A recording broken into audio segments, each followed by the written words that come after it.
ठीक है, बात करनी है विद्युत रोधी के बारे में। विद्युत रोधी क्या होते हैं?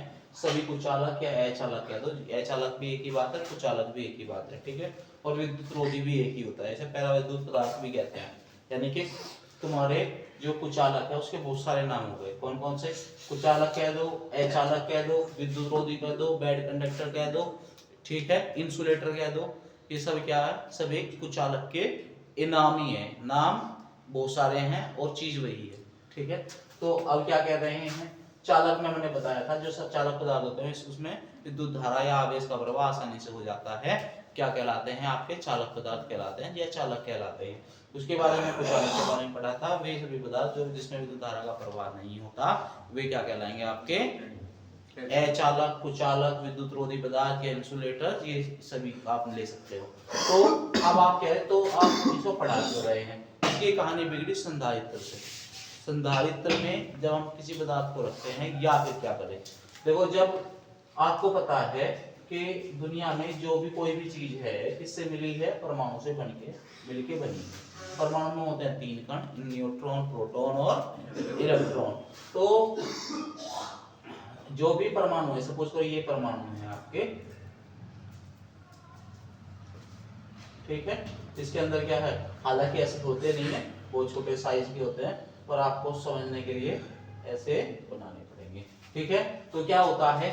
जो आपके चालक होते हैं उनके पास होता है मुक्त इलेक्ट्रॉन। मुक्त इलेक्ट्रॉन के बारे में हम बता चुके हैं डिटेल में। क्या होता है मुक्त इलेक्ट्रॉन? जो आपकी धातु होती है उसके पास फ्री इलेक्ट्रॉन होते हैं और वो विद्युत धारा का क्या करते हैं? संचारण कर देते हैं। सब विद्युत धारा को क्या कहते हैं? चला देते हैं उसमें, ठीक है। तो अब इसके उसके पास जो मुक्त इलेक्ट्रॉन है वो उसी के परमाणु से छूट के गए हैं, ठीक है।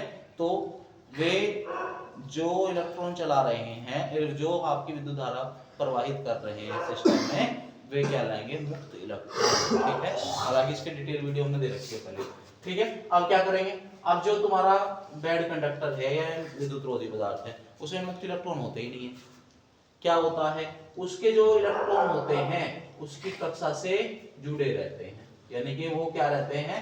जैसे सपोज करो ये आपका नाभिक है, तो नाभिक के चारों इलेक्ट्रॉन इसके चारों तरफ घूमते रहते हैं, तो वो इतनी पावर नहीं है इनके पास कि वो क्या कर पाए? वो अपनी कक्षा को छोड़ के निकल पाए। किस केस में? बेड कंडक्टर या विद्युत रोधी पदार्थों के केस में, ठीक है। तो इसमें क्या होते हैं? बीच में नाभिक में प्रोटॉन होते हैं, बाहर आपका इलेक्ट्रॉन घूमता रहता है, कोई बात नहीं। तो हम इसको पढ़ क्यों रहे हैं? क्योंकि इसमें विद्युत धारा प्रवाहित तो हो नहीं रही, तो हमारे किसी काम का नहीं है। पर ये काम का भी है। कैसे है काम का? जब हम किसी अचालक पदार्थ को, जैसे मोम हो गया या बहुत सारी और जैसे वार्निश वगैरह होती है जो उसमें यूज कर रहे हैं, ठीक है, तो उसमें क्या करते हैं? इसमें क्या होते हैं? इलेक्ट्रॉन घूमते रहते हैं, यानी कि इसकी स्ट्रक्चर कुछ इसी, या तो इस टाइप की बना दो या इस टाइप की बना दो, कोई फर्क नहीं पड़ने वाला, ठीक है। इलेक्ट्रॉन्स के चारों तरफ घूमते रहते हैं, ठीक है। अब क्या होता है? जब आप इसे किसी विद्युत रोधी पदार्थ को किसी किसमें रख देते हैं? किसी विद्युत क्षेत्र में रख देते हैं, कहानी वहां से बिगड़ती है या सुधरती है? एक ही बात है। तो एक ही नहीं है, मतलब बिगड़ेगी। तो इसके जो एटम हैं, जो इसके एटम हैं वो विद्युत क्षेत्र के कारण अपना कुछ ना कुछ प्रभाव छोड़ के जाएंगे। उस प्रभाव को देखते हैं, ठीक है। तो आपने क्या किया? इधर कोई स्ट्रॉन्ग इलेक्ट्रिक फील्ड रख दिया या स्ट्रॉन्ग चार्ज रख दिया, विद्युत आवेश को रख दिया, ठीक है। अब क्या होता है? भैया कोई भी फर्क नहीं पड़ेगा, ठीक है। तो बहुत सारे चार्ज रखे हैं इधर, मतलब बहुत स्ट्रॉन्ग इलेक्ट्रिक फील्ड है। तो ये क्या होता है? अब ये वाला पॉजिटिव है, पॉजिटिव चार्ज है ना, तो इसका काम तो नेगेटिव वालों को अपनी तरफ खींचना है। तो अब इसे कोई फर्क नहीं पड़ता है क्या, ठीक है। इसे तो इलेक्ट्रॉन चाहिए क्योंकि इलेक्ट्रॉन की इस पर कमी है। तो ये क्या करेगा?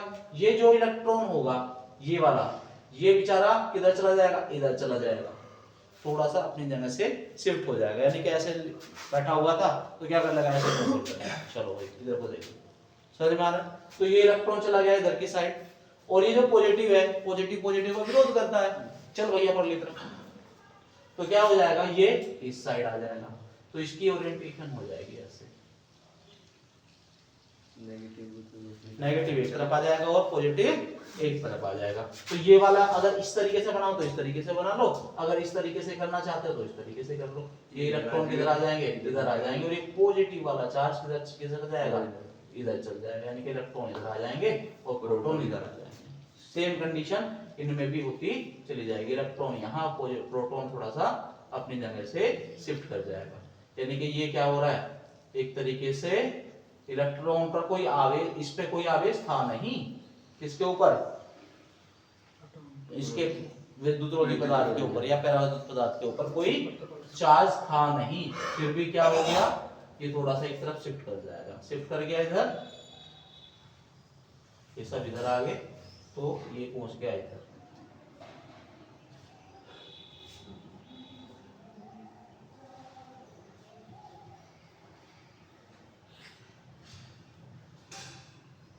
ठीक है, यानी कि क्या हो गया, एक तरीके से जितना पॉजिटिव चार्ज एक तरफ गया उतना ही नेगेटिव चार्ज दूसरी तरफ गया, यानी कि हर एक एटम किसी चार्ज की स्ट्रॉन्ग इलेक्ट्रिक फील्ड की उपस्थिति के कारण एक तरफ तो हो गया पॉजिटिव चार्ज, एक तरफ तो हो गया पॉजिटिव चार्ज, एक तरफ हो गया नेगेटिव चार्ज। आप इस तरीके से चाहते हो तो पूरा इस तरीके से बना लो, इस तरीके से बनाना चाहते हो तो इस तरीके से बना लो, कोई फर्क नहीं पड़ने वाला, पर बनाना एक ही तरीके से, मैंने पर दोनों एक ही में कवर कर दिए।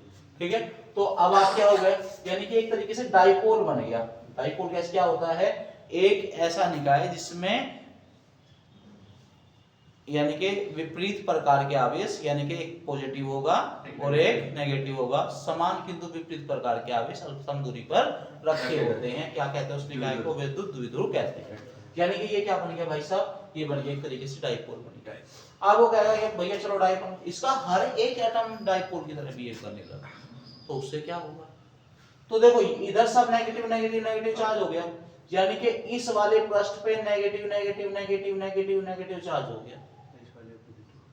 ठीक है, और इस वाले साइड में, इस साइड में क्या हो जाएगा, इसमें पॉजिटिव पॉजिटिव पॉजिटिव चार्ज होगा।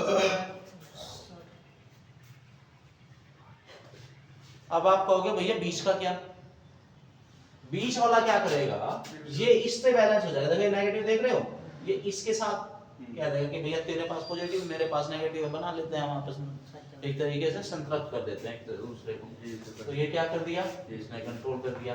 देखो ये वाला एटम इसके साथ चला गया न्यूक्लियस के साथ, ये वाला इसके साथ, यानी कि इस तरीके से आप लगातार जाते रहेंगे, यानी कि एक दूसरे को क्या कर दिया इन्होंने, बैलेंस कर दिया जो उसके अंदर थे। पर बाहर में क्या कर दिया, बाहर आ गया एक तरफ तो नेगेटिव, एक तरफ पॉजिटिव चार्ज आ गया। ठीक है, ये जो हुआ है एक तरफ नेगेटिव चार्ज हो जाना, एक तरफ पॉजिटिव हो जाना, इसे बोलते हैं पोलराइजेशन ऑफ विद्युत रोधी पदार्थ, यानी कि विद्युत रोधी पदार्थ या पराविद्युत पदार्थ का ध्रुवण, यानी कि आवेश का एक तरफ धनात्मक हो जाना, एक तरफ ऋणात्मक हो जाना। ठीक है, ज्यादा कोई दिक्कत नहीं, समझ में आया पक्का। तो इसका फायदा चलो हमने हो गया, तो इसका फायदा क्या है, इसका फायदा तब होता है जब हम संधारित्र बनाते हैं। संधारित्र में क्या करते हैं, एक प्लेट लेंगे, आवेश दे देंगे, ठीक है, एक तरफ तो आवेश दे देंगे, इसका जो विभव होगा वो बढ़ जाएगा, तो इसके साथ में एक प्लेट दूसरी लगा देंगे, तो भी काम नहीं चल रहा, क्योंकि आपको आवेश ज्यादा करना है। इसमें क्या हो जाएगा, पोलराइजेशन हो जाएगा, तो एक तरफ पॉजिटिव एक तरफ नेगेटिव आवेश आ जाएगा। फिर आपने आवेश बढ़ाया, फिर से काम नहीं चला, तुमने इसको क्या कर दिया, ग्राउंडिंग कर दिया। ग्राउंडिंग करने के बाद ये पॉजिटिव चला गया, पॉजिटिव हो गया बैलेंस, क्योंकि अर्थ से क्या आ गए, इलेक्ट्रॉन आ गए, तो एक तरफ पॉजिटिव एक तरफ नेगेटिव आ गया। ठीक है, अब फिर भी तुम ऐसे सोचते हो और ज्यादा विद्युत धारा, उसमें विद्युत आवेश बढ़ जाए, तो आपने क्या कर दिया, एक पराविद्युत पदार्थ उसके अंदर, ठीक है, क्योंकि उसके एक तरफ नेगेटिव आवेश आ जाता है, एक तरफ दूसरी तरफ पॉजिटिव, और सेंटर के क्या हो जाते हैं, एक दूसरे से संतृप्त हो जाते हैं, शांत हो जाते हैं। ठीक है, क्योंकि न्यूट्रल बन जाते हैं, एक तरीके से क्या बन जाते हैं, न्यूट्रल, उदासीन हो जाते हैं एक दूसरे से। ये क्या हो रहा है, इससे उदासीन हो रहा है, ये वाला इससे उदासीन हो रहा है, ये यानी कि एक तरीके से सिखाना है। ठीक है, तो ये जो घटना हो रही है, ये किसी भी पराविद्युत पदार्थ या पराविद्युत या कुचालक, अचालक, इन सभी के कारण क्या कह रहा है, ये है आपका ये क्या है, विद्युत रोधी पदार्थ का पोलराइजेशन। पोलराइजेशन मतलब ध्रुवण। मतलब ये क्या हुआ है, किसी भी उसका ध्रुवण हो गया। ठीक है, अब आप कहोगे भैया चलो ठीक है, ध्रुवण भी हो गया, अब ध्रुवण में क्या और भी कुछ हो सकता है? हाँ हो सकता है। आप क्या करो, इसे हटा दो यहां से, तो बता रखा है डिटेल में। अब क्या हो सकता है, आपने इस इलेक्ट्रिक फील्ड को, जो आपने चुंबकीय वो विद्युत क्षेत्र यहां लगा रहे हो, उसको इतना बढ़ा दो कि ये जो इलेक्ट्रॉन है ना इसके एटम से, ये टूट के बाहर निकला है। कैसे हो सकता है?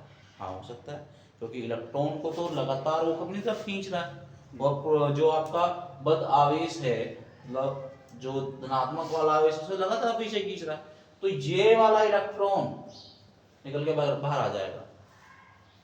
तो उसमें सिस्टम में क्या हो जाएगा, इसके पास मुक्त इलेक्ट्रॉन हो जाएंगे, सारी कहानी तो मुक्त इलेक्ट्रॉन की है ना, और जैसे ही मुक्त इलेक्ट्रॉन हो जाएंगे तो धारा प्रवाहित होने लगेगी, यानी कि वो है तो कौन सा, कुचालक है, और वो काम किसकी तरह करने लगेगा, सुचालक की तरह काम करने लगेगा। तो यानी कि जब परावैद्युत पदार्थ से इलेक्ट्रॉन किसी स्ट्रॉन्ग इलेक्ट्रिक फील्ड के कारण इलेक्ट्रॉन बाहर निकला है, यानी कि किसी प्रबल विद्युत क्षेत्र के कारण परावैद्युत पदार्थ से इलेक्ट्रॉन अगर बाहर निकल आता है तो इसे कहते हैं क्या कहते हैं, भंजन। भंजन, ठीक है, भंजन, ब्रेक डाउन, समझ में? अब वो मैक्सिमम इलेक्ट्रिक फील्ड जो आप कह रहे हैं, वो इसका भंजन करने के लिए बहुत जरूरी है। ठीक है, यानी कि परावैद्युत का भंजन या परावैद्युत भंजन हो गया। ठीक है, एक तरीके से इसके इलेक्ट्रॉन टूट गए, उसे क्या कहेंगे, आप भंजन कहेंगे। समझ में आया? ठीक है, नोट करना स्टार्ट करें।